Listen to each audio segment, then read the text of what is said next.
আমি ছোট থাকতেই আমার মা মারা যায়। আমাকে মানুষ করার জন্য বাবা আরেকটি বিয়ে করে। আমি ছোট বড় সবাইকে আপনি করে ডাকতাম। আমার একটা সৎ ভাই ছিল। আমার সৎ ভাইয়ের চরিত্র তেমন একটা ভাল ছিল না। আমার সৎ ভাই আমাকে খারাপ নজরে দেখত। আমি অনেকবার নিষেধ করা সত্ত্বেও সে আমার দিকে বাজে দৃষ্টিতে তাকিয়ে থাকত। আমি আমার ভাইকে বলেছিলাম, ভাইয়া, আমি তো তোমার ছোট বোন, আমার বয়স মাত্র 12 বছর। আমার বয়সটা কম হলেও আমি তোমার মনের ইচ্ছাটা বুঝতে পারি। সৎ ভাই আমাকে বলল, তুই কি বুঝিস না রে? আমি বললাম, ভাইয়া, আমি দেখতে অনেক সুন্দর, সবাই বলে, আর তুমি আমার দিকে এভাবে তাকালে আমার ভীষণ খারাপ লাগে। সৎ ভাই তখন বলল, আমি তোকে তো অনেক ভালোবাসি।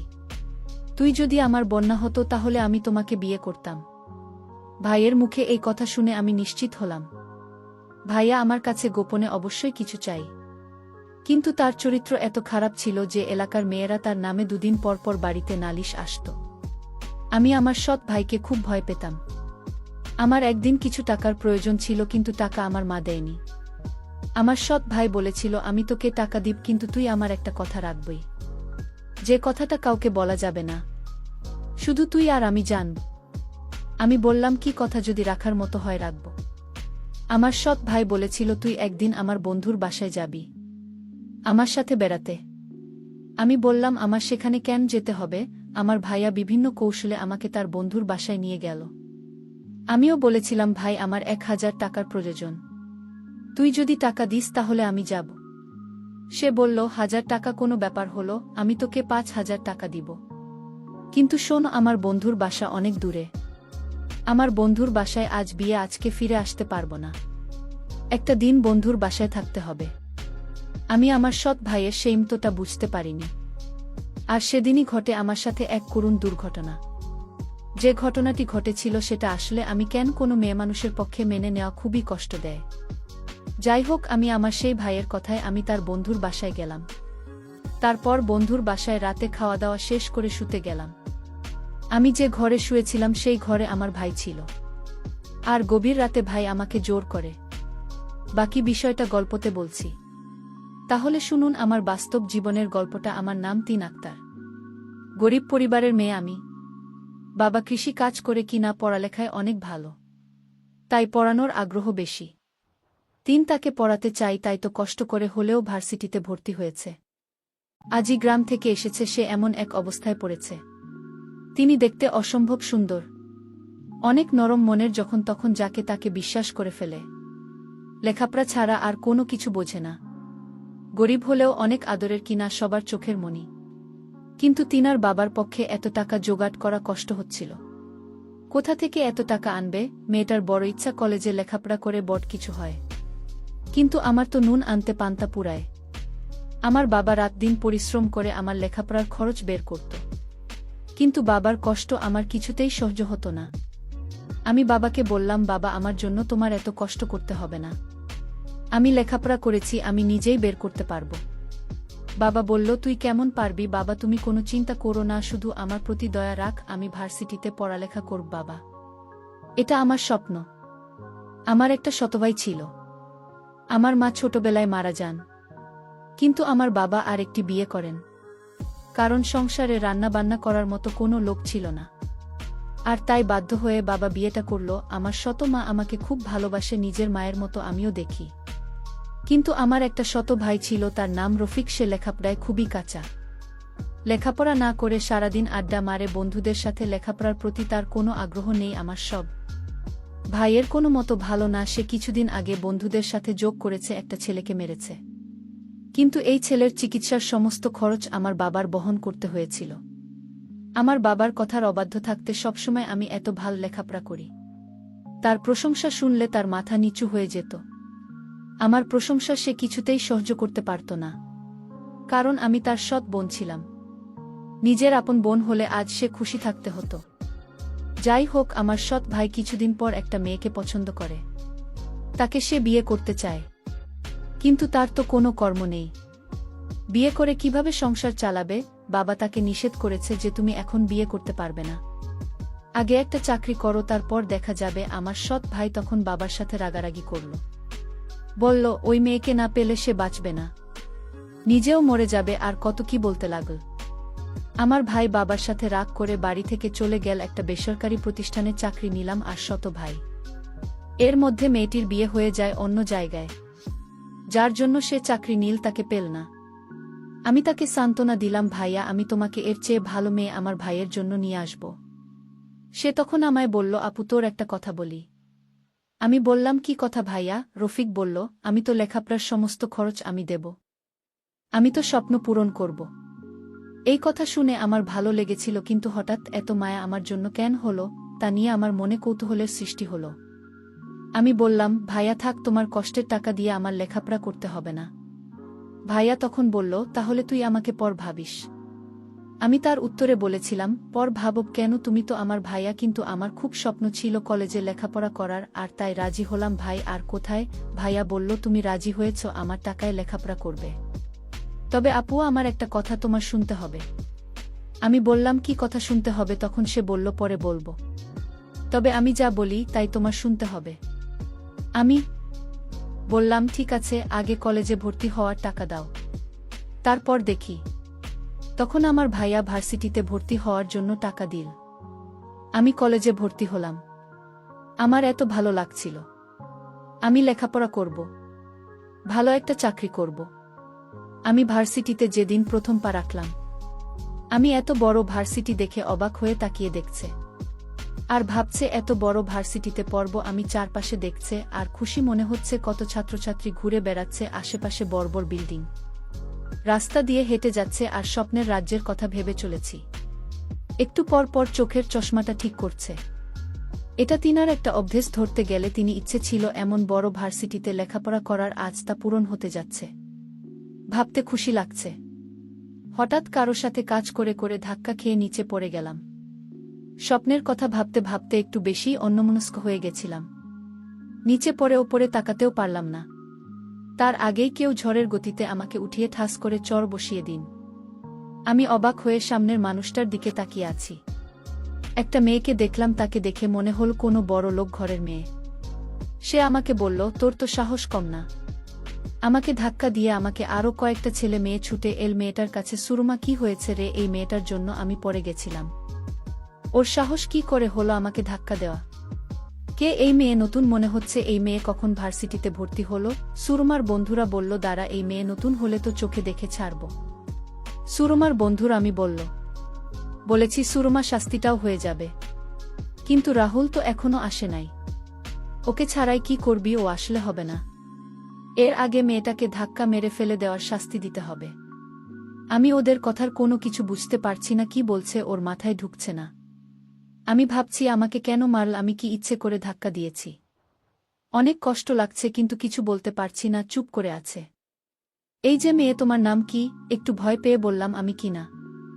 একটু দেখে চলতে পারলে না? এখন তো ওরা তোমাকে প্রতিশোধ নেবে। তুমি দেখে চললে এমন হতো না। আমি কথাগুলো ভাবছিলাম।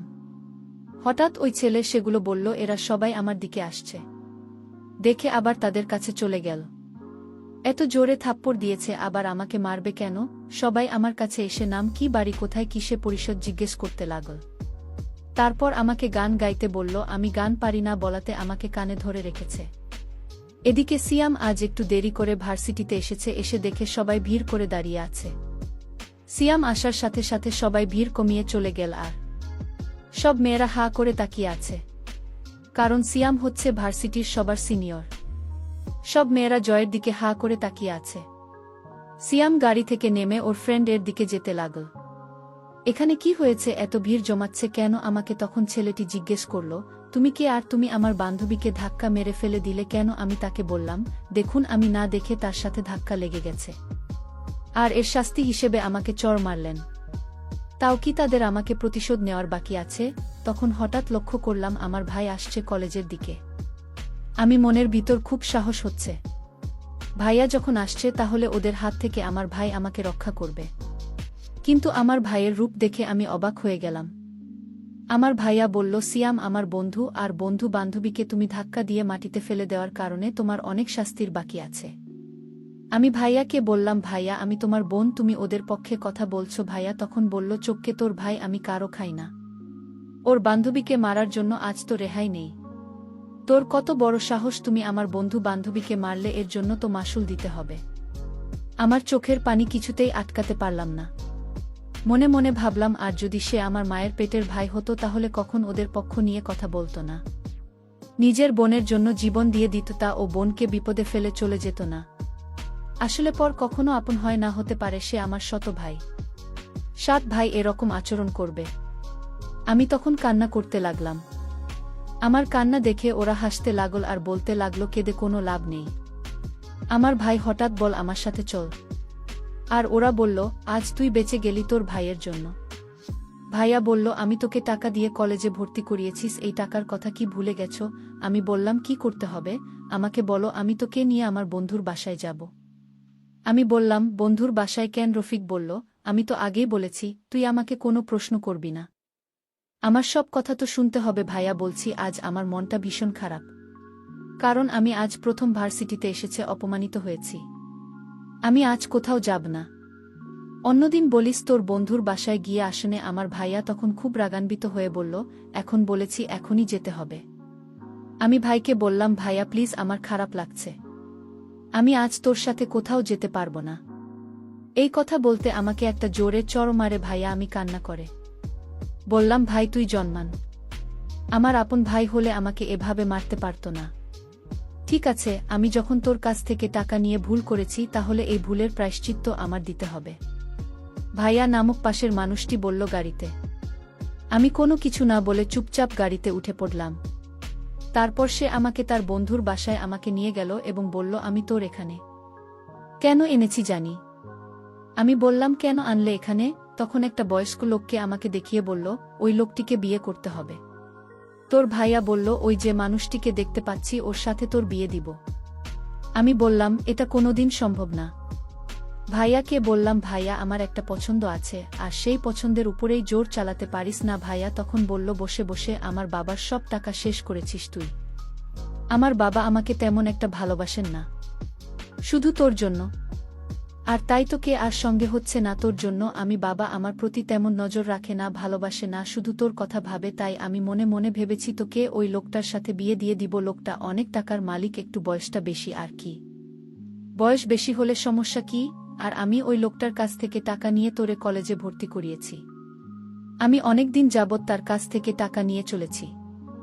আমি তখন ভাইয়াকে বললাম, এই লোকের সাথে আমার বিয়ে দিলে আমার জীবনটা শেষ হয়ে যাবে। ভাইয়া প্লিজ। ভাইয়া তখন বলল, আমি কোনো চাকরি করিনি, চাকরি আমার মিথ্যা বানানো নাটক ছিল। আমি তখন আমার ভাইকে একটা থাপ্পড় মেরে বললাম, এই তো প্ল্যান ছিল। আমি কোনো মতে সেখান থেকে পালিয়ে আসলাম। বাবার কাছে কান্না করে সব বলে দিলাম।